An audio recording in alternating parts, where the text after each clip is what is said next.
Le Mali et la Chine viennent de signer 4 accords de plus de 17 milliards 500 millions de francs CFA sous forme de dons et de prêts. Ils sont destinés entre autres au financement des projets jugés prioritaires par le Mali.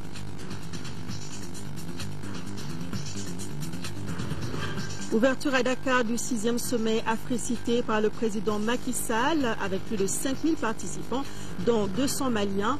Pensée globale pour agir local afin que les collectivités de chaque pays aient une autonomie financière pour construire l'Afrique.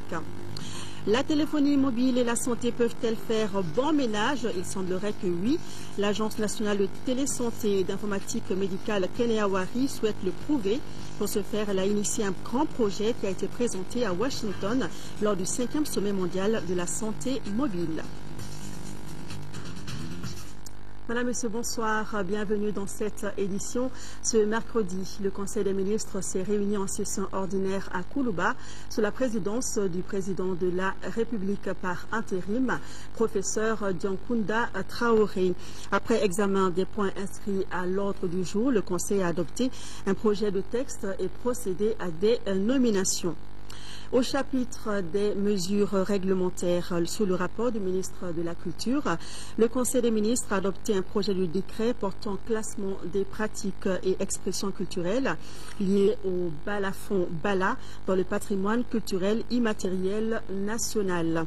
Le balafon est un instrument de musique connu au Mali, principalement dans les communautés Sénoufo, Minyanka, Bois et Bamanan des régions de Koulikoro, Sikasso et de Ségou, au Burkina Faso et en Côte d'Ivoire.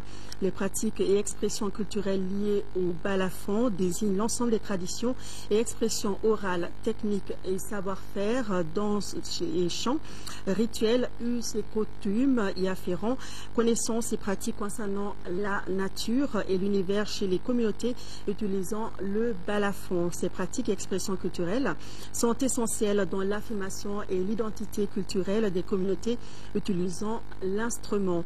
Leur classement dans le patrimoine culturel immatériel national permettra de les protéger, d'assurer leur promotion et de transmettre aux jeunes générations des connaissances et des valeurs liées au balafon. Il contribuera également au renforcement du dialogue des cultures et à la promotion du tourisme culturel.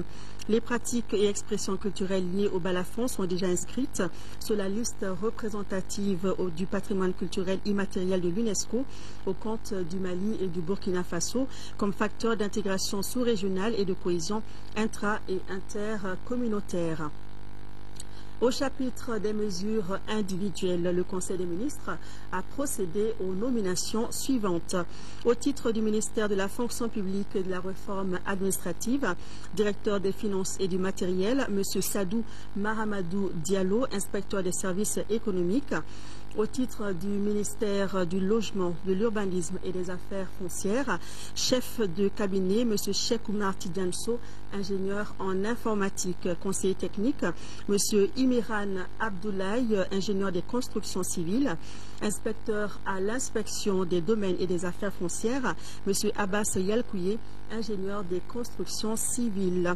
Au titre du ministère de l'Équipement et de l'Aménagement du territoire, le inspecteur à l'inspection de l'équipement et des transports, M. Draman Diara, ingénieur des eaux et forêts. Au titre du ministère du Commerce et de l'Industrie, chargé de mission, M. Oumar Haïdara, sociologue. Au titre du ministère de la Culture, conseiller technique, Mme Haïdara Aminatassi, administrateur des arts et de la culture. C'était donc ce qu'il fallait retenir du Conseil des ministres de ce mercredi. Nous poursuivons avec les audiences accordées hier soir par le président Traoré. Il a reçu 2 personnalités. Le premier était Anthony Leik, directeur général de l'UNICEF, qui était venu échanger avec le président sur la problématique de la protection de l'enfant au Mali. Le second est venu écouter les propositions des autorités maliennes pour une sortie de crise. Pierre Bouyouya a également signifié son mécontentement face au recul de Ban Ki-moon quant à l'intervention militaire au nord du Mali. Le reportage est de Tiemoko Sagara. Avec le directeur général de l'UNICEF, les échanges ont porté sur le bien-être des enfants au nord comme au sud de notre pays. Selon Anthony Like, notre pays a fourni de gros efforts en matière de protection des enfants malgré la crise qu'il traverse. Car cela ne tienne, l'UNICEF continuera de travailler avec le Mali dans le domaine de la protection des enfants et des femmes. On a parlé de différentes problématiques qui concernent les enfants au Mali et les femmes et les filles, de thèmes qui les concernent, la nutrition, la santé, la protection des enfants et toute autre problématique qui concerne l'enfance. C'est donc confirmé que nous allons continuer à travailler dur pour tous les enfants du Mali, dans le nord et dans le sud. Après le directeur général de l'UNICEF, c'est au tour du représentant de l'Union africaine pour le Mali et le Sahel d'être reçu par le président de la République par intérim, le professeur Diankounda Traoré. Pierre Bouyouya était venu écouter les propositions des autorités maliennes pour la résolution de la crise qui traverse notre pays. Nous pensons que nous, de la communauté internationale, Union africaine et les autres, si nous voulons contribuer à aider le Mali à sortir de la crise, il faut que nous puissions nous-mêmes comprendre profondément la situation, écouter les Maliens, leurs propositions, leurs appréciations sur les différents aspects de la crise. Je constate que sur ces différents aspects qui concernent la sortie de crise, il y a des progrès. Nous avons une opinion très claire au sujet du rapport du secrétaire général au Conseil de sécurité. Nous ne sommes pas du tout satisfaits de ce rapport. Au cours de son séjour au Mali, Pierre Bouyouya a rencontré la classe politique et la société civile. La communauté internationale reste mobilisée pour aider le Mali à sortir rapidement de la crise qui le secoue. C'est le cas des États-Unis d'Amérique. Le sous-secrétaire d'État américain de la Défense a été reçu cet après-midi par le président de la République par intérim. Michael Andrew Sheehan est venu s'entretenir avec lui sur l'évolution de la situation dans notre pays. Aucune information n'a filtré de leur entrevue qui a duré un peu plus d'une heure. Le sous-secrétaire d'État américain de la Défense est à Bamako au moment où le Mali attend une résolution des Nations Unies autorisant le déploiement d'une force internationale pour venir appuyer l'armée nationale à libérer très vite le nord du pays. Dans la foulée, le gouvernement affirme être ouvert au dialogue avec tous les groupes armés qui reconnaissent la laïcité et l'intégrité territoriale du Mali. Les relations de coopération entre le Mali et la Chine se portent bien. Pour renforcer les acquis, la Chine met à travers 3 conventions à la disposition de notre pays plus de 17,5 milliards de francs CFA sous forme de dons et de prêts. Les 2 parties ont également signé un accord visant à faciliter l'exportation des produits maliens vers la Chine. C'était cet après-midi au ministère des Affaires étrangères et de la coopération internationale, suivi par Abdraman Maïga. Les 2 premiers accords d'un montant total de plus de 16,6 milliards de francs CFA sont destinés exclusivement au financement des projets prioritaires. Des projets qui seront identifiés et réalisés par le gouvernement du Mali pour l'amélioration des conditions de vie des populations. Le 3e accord signé entre le ministre des Affaires étrangères et de la coopération internationale et l'ambassadeur de Chine au Mali est établi sous forme de don d'un lot de matériel de bureau et de véhicules d'une valeur de 700 millions de francs CFA. Il est destiné à améliorer les conditions de travail au sein des départements ministériels. Pour le 4e accord, il concerne la mise en œuvre du tarif douanier 0 à 95% des produits originaires du Mali exportés vers la Chine. À travers cette politique, la Chine ambitionne de développer les relations commerciales avec les États en voie de développement, dont le Mali. La partie chinoise partage profondément les difficultés que le Mali est en train de traverser. La Chine considère le Mali comme un bon ami et bon partenaire, non seulement lorsque le Mali se développe bien, mais aussi quand il rencontre des difficultés. La signature de ces différents accords démontre une fois de plus l'exemplarité des relations de coopération qui existent entre Pékin et Bamako.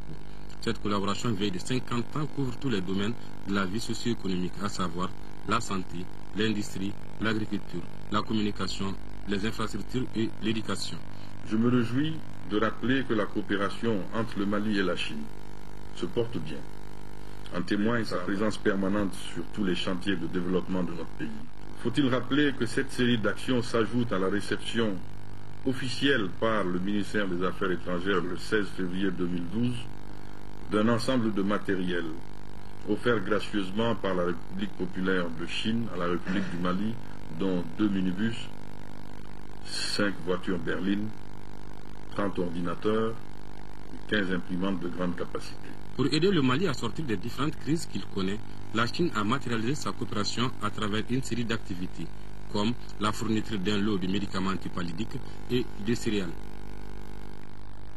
Le Fonds international pour le développement agricole FIDA veut mettre l'accent sur les activités qu'il a financées durant ses 30 ans d'existence au Mali.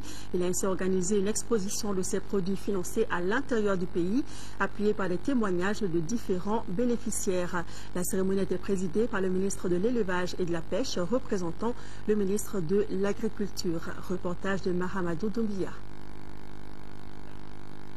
Pour commémorer ses 30 ans d'existence au Mali, le Fonds international pour le développement agricole FIDA a mis en place des stands d'exposition de produits qu'il a financés, accompagnés de séries de témoignages d'acteurs actifs sur le terrain. Nous pouvons être fiers de notre partenariat. Il est exemplaire. Nous avons depuis le début travaillé en bonne intelligence, s'écoutant les uns les autres, bâtissant ensemble au fil des ans. Et je profite de cet événement pour vous remercier, vous les Maliennes et les Maliens, pour saluer votre sens de la collaboration, votre compréhension, votre intelligence des relations humaines. Parmi les partenaires bénéficiaires, on retient entre autres le FODESA, le Fonds de développement en zone sahélienne, le programme de microfinance rurale, le projet d'investissement des régions du nord du Mali, PIDRN, et le projet intégré de développement de la région de Kidal. La partie malienne est d'autant satisfaite que le FIDA a pu de tout temps s'inscrire au nombre des rares partenaires qui sont restés aux côtés du Mali au moment des grandes crises. Qu'il en soit vivement félicité. Les motifs de satisfaction sont d'autant légitimes que les résultats engagés sur le terrain sont éloquents. Les aménagements hydro-agricoles, PIV, PPM, MAR et LAC ont permis de booster la production et par conséquent, les revenus des populations ont sensiblement augmenté. La réalisation de puits, forages, CESCOM, et écoles et la bonne gestion des équipements ont permis l'accès des populations à ces infrastructures socio-économiques de base.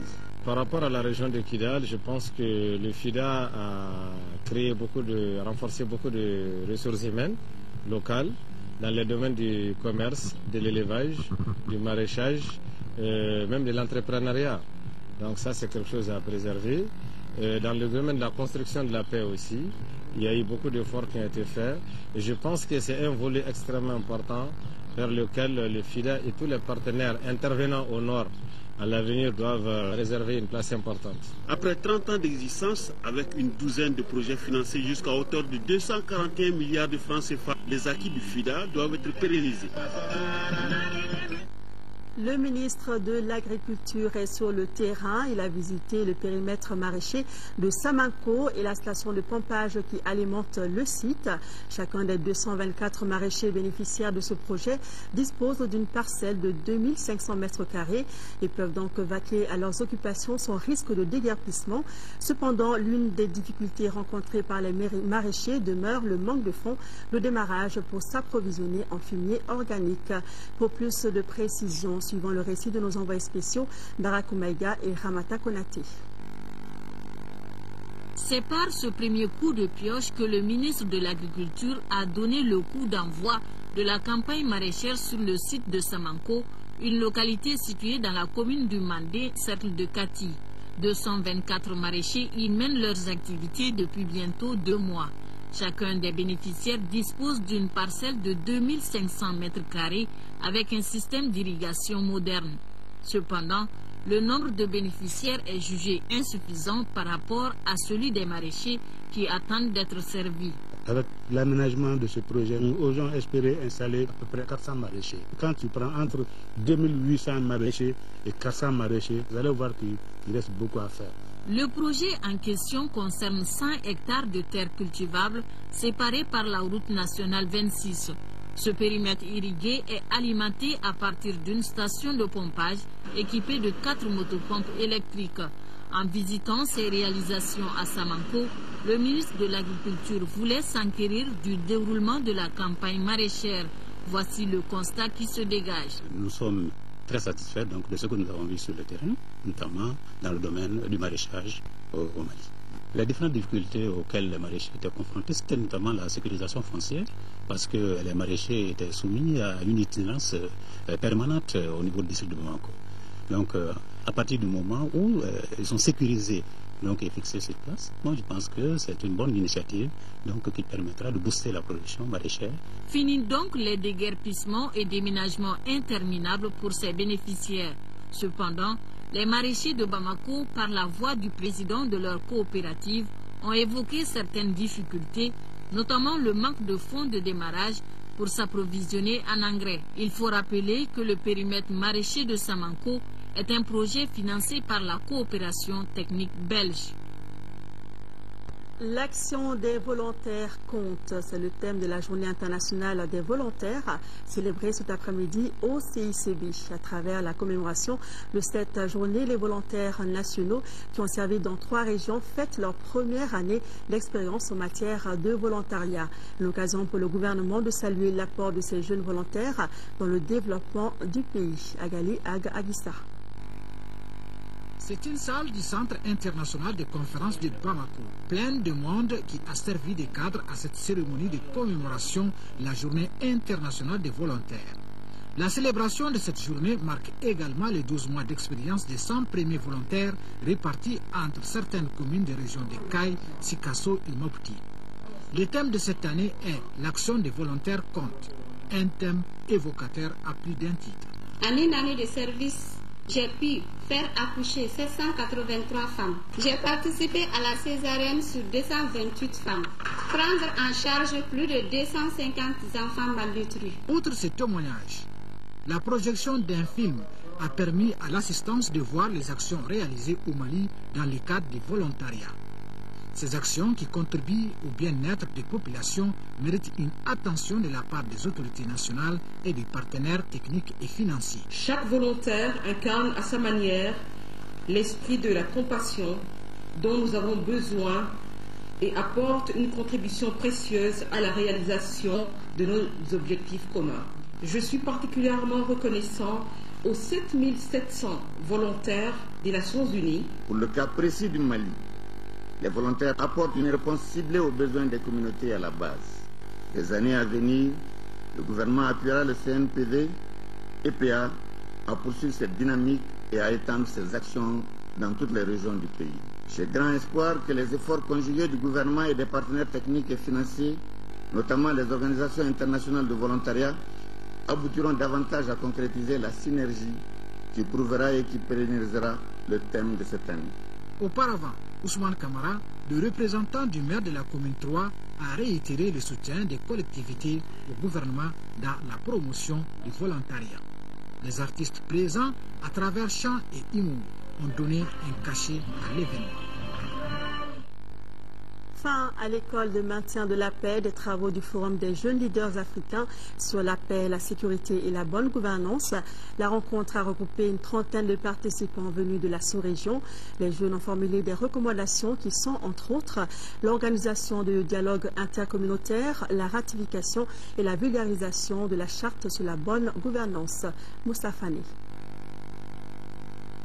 Les travaux ont été sanctionnés par des recommandations qui sont relatives à la promotion de la tolérance et de la culture de la paix en milieu jeune, à la lutte contre la prolifération des armes légères, à l'organisation des dialogues intercommunautaires. Nous avons eu un forum de jeunes leaders de la CEDEAO avec la participation de 6 pays, avec des experts qui ont éduqué la jeunesse sur le thème de la paix, la sécurité et la bonne gouvernance. La jeunesse s'est mobilisée et ont eu des idées innovantes que maintenant nous allons mettre sur l'Internet. Nous allons continuer à s'organiser pour avoir des projets concrets que nous allons envoyer vers les institutions pour des financements.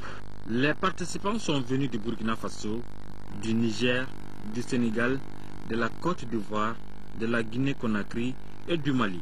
Ils ont apprécié la rencontre qui leur a permis d'échanger les idées sur les notions de paix, de sécurité et de la bonne gouvernance. Pendant ces 2 jours, nous avons beaucoup appris. Ça a été vraiment un rendez-vous du donner et du recevoir parce que nous sommes venus avec des idées, avec des appréhensions qui ont été dissipées par la présence d'autres jeunes qui avaient aussi de bonnes idées, de meilleures idées. Les jeunes leaders ont également lancé un nouveau site dénommé www.chaptu.com, un site qui devra leur permettre d'échanger et qui sera leur bibliothèque virtuelle. Les forums étaient initiés par Futur en Cherche. Le cercle de réflexion et d'information pour la consolidation de la démocratie au Mali, CRI 2002, a animé hier au lycée Kodonso une conférence pédagogique sur le thème « La jeunesse face à l'État ». L'objectif était d'informer et de sensibiliser les élèves sur les institutions de la République et leur permettre ainsi de devenir de bons citoyens dans le futur. Agibou Koulibaly.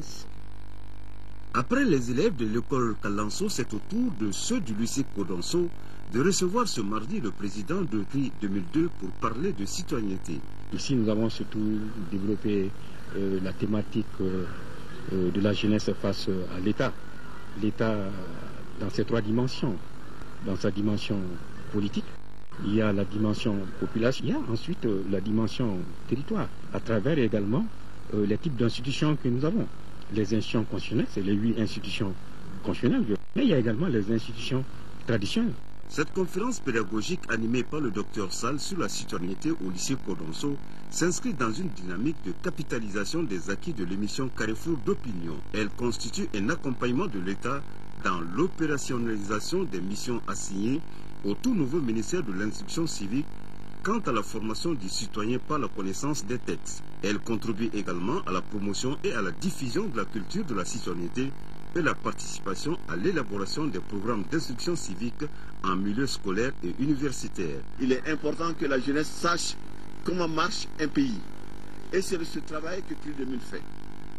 Pour expliquer aux enfants qu'est-ce que c'est qu'on appelle une institution, comment est-ce que les institutions travaillent ensemble, quels sont leurs rapports avec la population. Nous avons appris de cette conférence-là que nous devons être citoyens, c'est-à-dire que nous devons aimer notre nation, nous devons vouloir le bien de notre nation.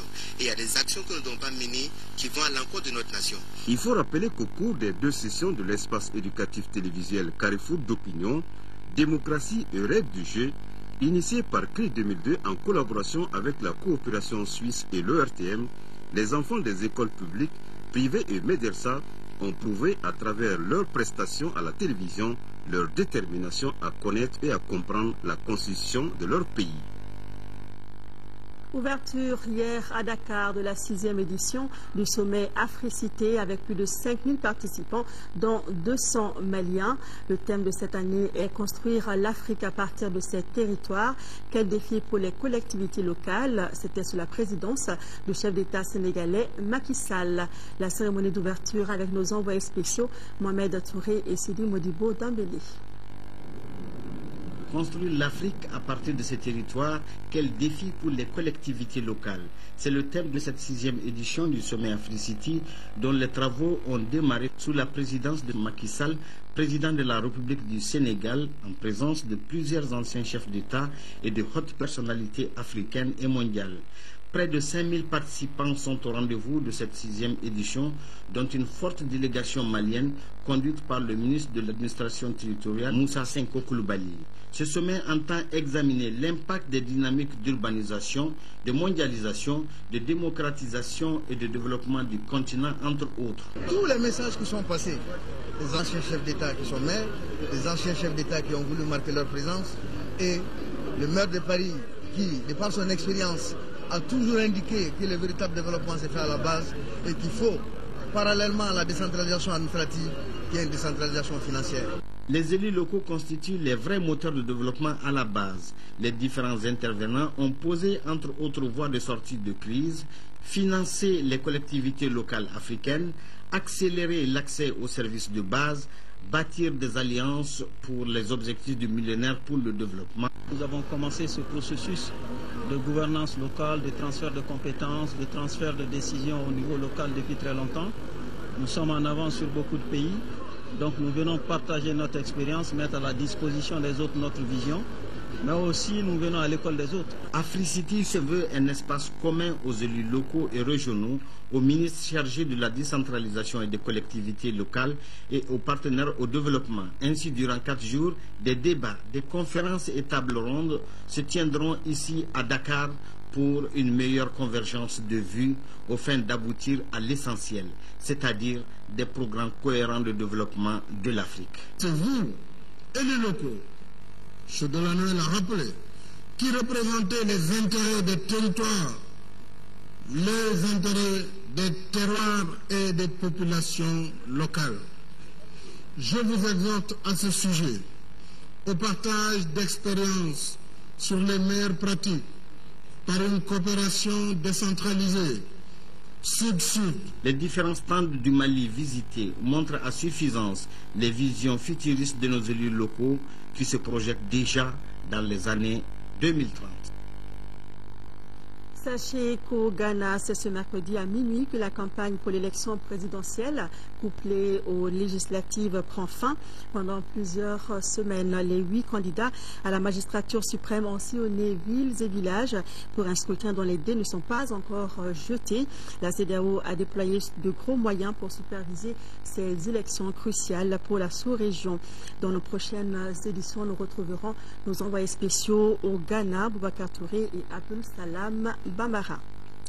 La téléphonie mobile et la santé peuvent-elles faire bon ménage? Dans le domaine de la télémédecine, on peut répondre par l'affirmative.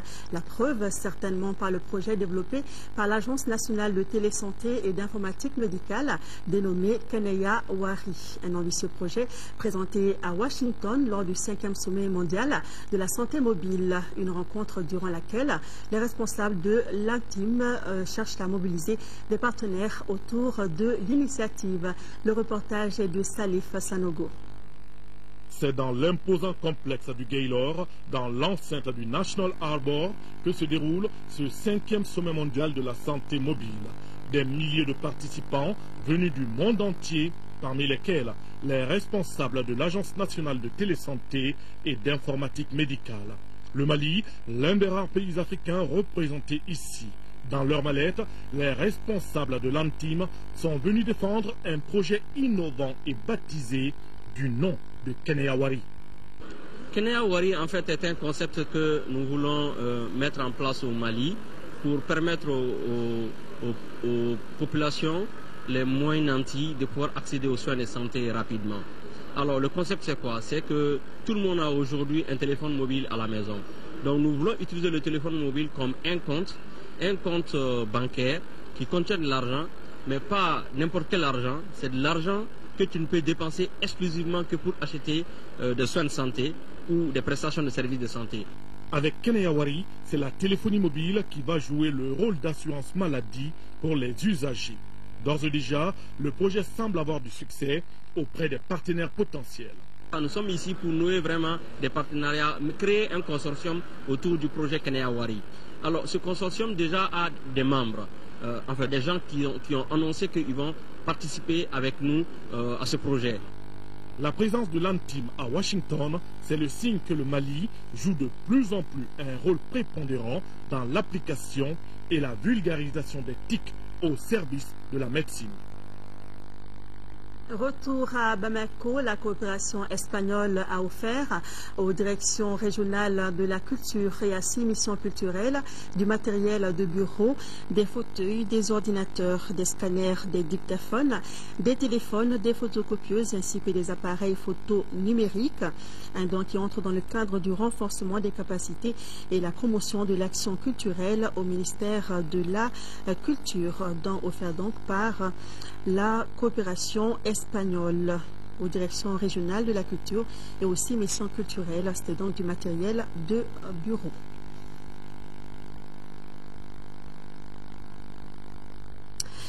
Parlons sport football, championnat national Ligue 1 pour le compte de la 2e journée jouée hier au stade Modibo Keïta.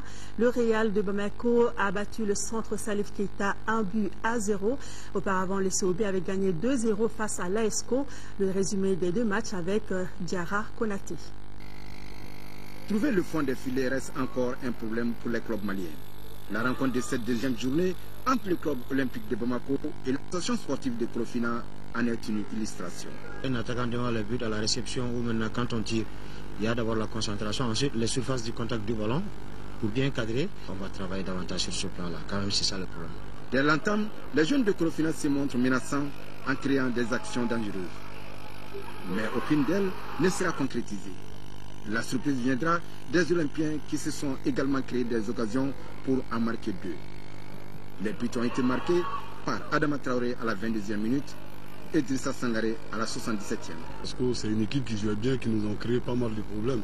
Donc il va falloir qu'à ces niveaux qu'on sache à savoir quel est le problème et essayer de les corriger rapidement. L'ASCO a terminé cette rencontre à 10. Juste après, l'AS Real de Bamako était face au centre Salif Keita, battu 1-0. Les centristes, malgré leur technicité et vivacité, sont surpris par une équipe physique des Scorpions. Un but marqué par Moussa Kone, Kofi, inscrivant son 5e but de la Ligue 1 après 2 journées. Les Noirs et Blancs l'emportent 1-0. On ne s'attendait pas à un match facile quand même parce que c'est le début du championnat. Et toutes les équipes, nous avons tous les mêmes ambitions, c'était de prendre le maximum de points avant le championnat et tout. Donc je pense qu'il n'y a pas de match facile. On a vu de beau football aujourd'hui. Nous, toute l'expérience du Real, on allait engranger des points aujourd'hui. Dans 3 jours, 4e journée, 5e journée, donc vous allez voir notre visa de CSK. Le San Salif Keita en résiste sa 2e défaite en autant de sorties. Cette page sport met fin à cette édition. Merci de l'avoir suivi. Demain, 10h-13h, retrouvez Aïssata Ibrahim Maïga. Les éditions du soir vous seront présentées par Aoué Touré. Merci de votre fidélité et merci de rester de cœur et d'action avec nos compatriotes des régions du Nord vivant sous occupation. Bonne suite de programme à tous.